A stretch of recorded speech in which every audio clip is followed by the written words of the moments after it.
తాకట్లో ఉన్న బంగారాన్ని విడిపించి ఆ రోజున మార్కెట్ ధర కట్టి మిగిలిన డబ్బును మీకు అందిస్తుంది కొమ్మూరి గోల్డ్.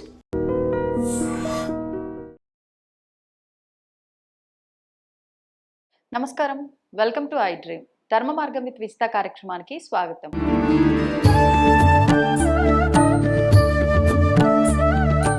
ప్రస్తుతం మనతో పాటు ఉన్నారు ప్రముఖ ఆధ్యాత్మిక మరియు జ్యోతిష్య వాస్తు పండితులు, జ్యోతిష్య రత్న, జ్యోతిష్య ప్రపూర్ణ బిరుదాంకితులు డాక్టర్ శ్రీమతి భానుకోటేశ్వరి గారు. ఇప్పుడు వారితో మాట్లాడి మరిన్ని విషయాలు తెలుసుకుందాం.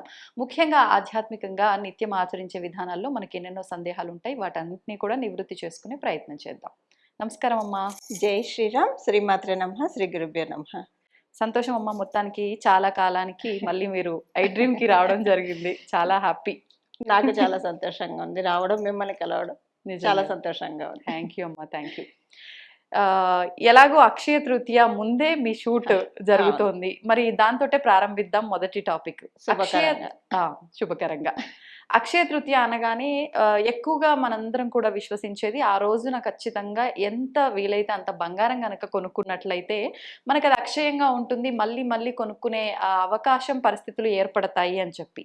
కానీ ఈ మధ్య కాలంలో సోషల్ మీడియాలో చెప్పడం ఎక్కువ మంది అయిపోయిన తర్వాత ఎవరికి తోచినట్టు వాళ్ళు చెప్తున్నారా, నిజంగా శాస్త్రంలో ఉన్నది చెప్తున్నారా అనేది ప్రేక్షకులందరికీ ఒక ప్రశ్నార్థకంగా మారిందమ్మా.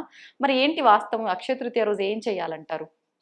అక్షయ తృతీయ రోజు ఏ పని చేసినా కూడా అక్షయమైన ఫలాన్ని మనకు అందిస్తుంది. ఇది మనందరికీ తెలిసిన విషయమా.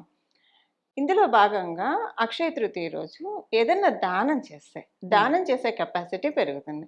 అక్షయ తృతీయ రోజు బంగారం, సువర్ణ దానం చేసాం అనుకోండి, దానం చేసే అర్హత మనకి పెరుగుతుంది. అది ప్రాక్టికల్ గా మనం చూసుకుంటే ఇప్పుడున్న గోల్డ్ రేటుకి ఎవరికి వాళ్ళకి కొనుక్కోవడమే చాలా ఇబ్బందిగా ఉంది. ఇంకా దానం అనేది తర్వాత మాట అంతే. అందుకని దానికి ఆల్టర్నేట్ గా, ప్రత్యామ్నాయంగా మంచి ఆవు నెయ్యి, దేశీవాళి ఆవు నెయ్యిని దానం చేయడము, అలాగే పసుపు, కేజింబావు పసుపు అమ్మవారి గుళ్ళో సమర్పించడం, పసుపు కుంకుమ, ఇవన్నీ కూడా మనకి ఇప్పుడు ఒక మెడిసిన్ దొరకకపోతే దానికి సబ్స్టిట్యూట్ ఇంకోటి తీసుకుంటాం కదా, ఇది ఒక సబ్స్టిట్యూట్ రెమెడీ అని మనం భావించవచ్చు. ఏదైనా దానం చేస్తే మంచిది. చెప్పులు, గొడుగు, మట్టి పాత్రలో నీళ్లు, ఇలాంటివన్నీ దానం చేస్తే కనుక చాలా చాలా అంటే చాలా శుభ ఫలితాలు మనకు వస్తాయి.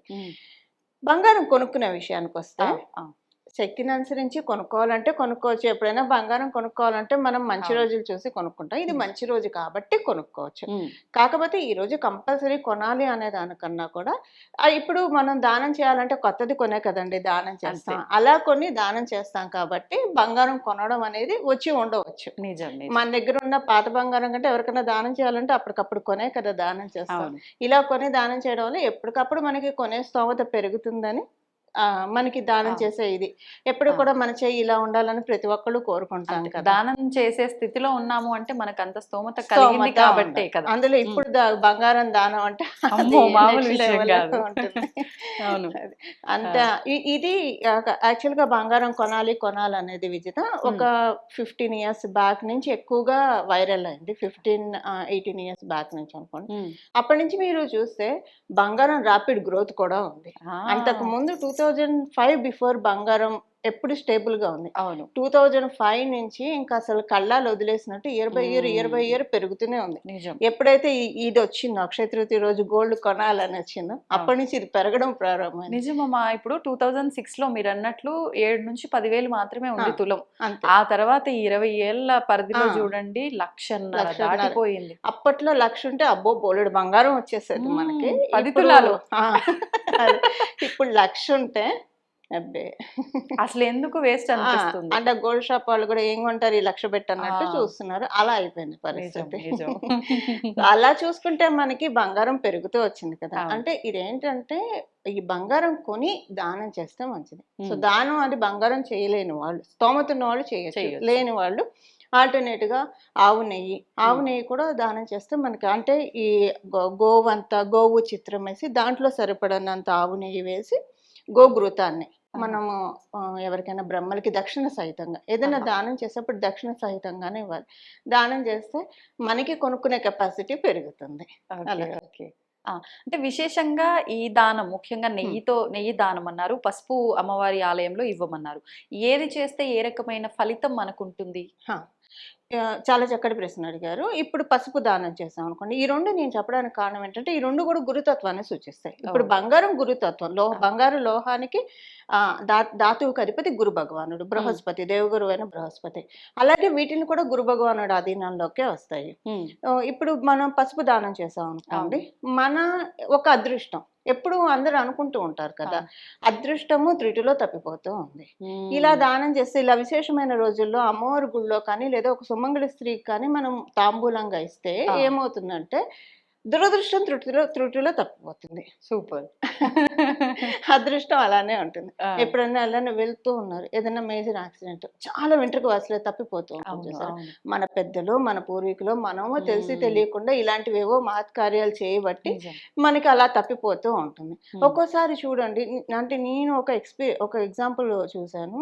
ఇప్పుడు కాదు చాలా సంవత్సరాల క్రితం ఓకే. జరిగింది. ఇప్పుడు కాదు. ఒకళ్ళు టూర్‌కెళ్తూ ఉన్నారు.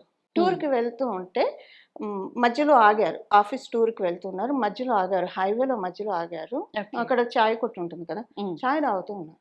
రోడ్డు మీద హైవేలో లారీ వెళ్తూ ఉంది. హ్మ్.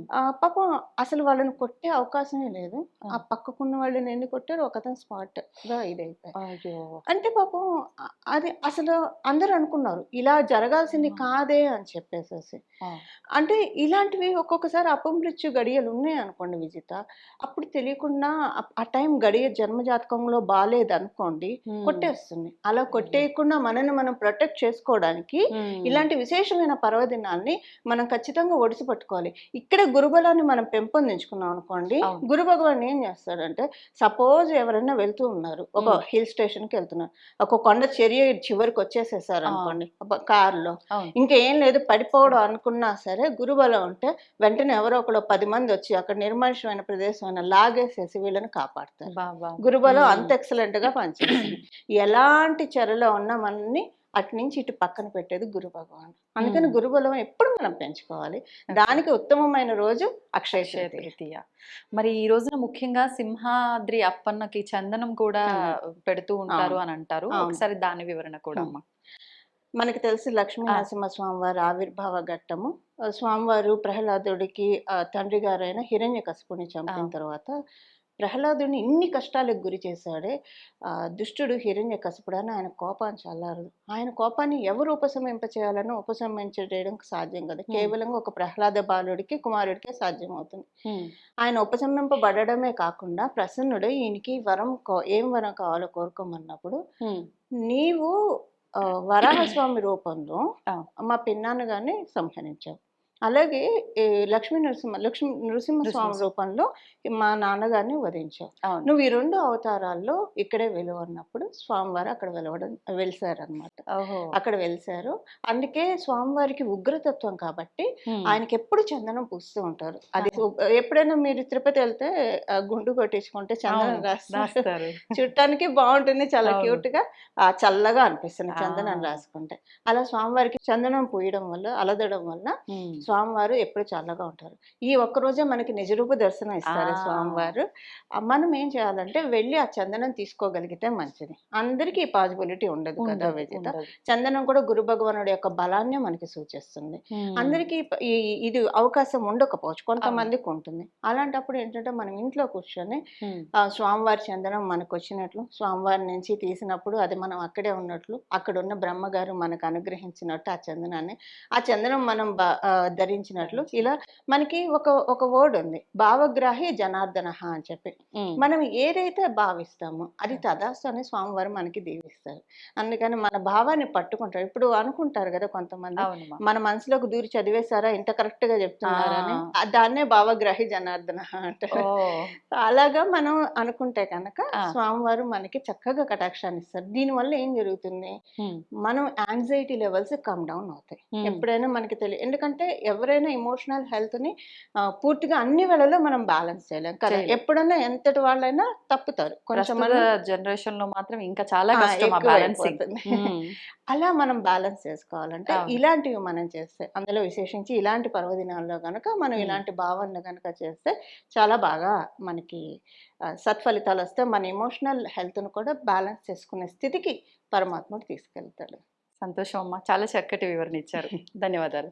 మంగళం. నమో భగవతే వాసుదేవాయ. జై Sriram. And for more videos, Please subscribe to iDream. Please subscribe to iDream. Please subscribe iDreams. And please subscribe to iDream. For more videos, subscribe to iDream. please like, share and subscribe to the channel. Congratulations, iDream. Subscribe to iDream. Subscribe to iDream. So subscribe to iDream Media. iDream ki iDream team అందరికి huge congratulations. Please subscribe iDream Media. Please subscribe to iDream. Subscribe iDream. Please subscribe to iDream. iDream అంటే నా కళల channel subscribe చేసుకున్న నోరు తిరుగుతలేదు. మీరైతే గంట గుర్తు కొట్టండి. For more such videos, please subscribe to iDream. Subscribe to iDream. Please subscribe to iDream. Please subscribe iDream Media. Please do subscribe to iDream. Please subscribe to iDream Media. For best entertainment and information, please subscribe iDream. And don't forget to subscribe to iDream.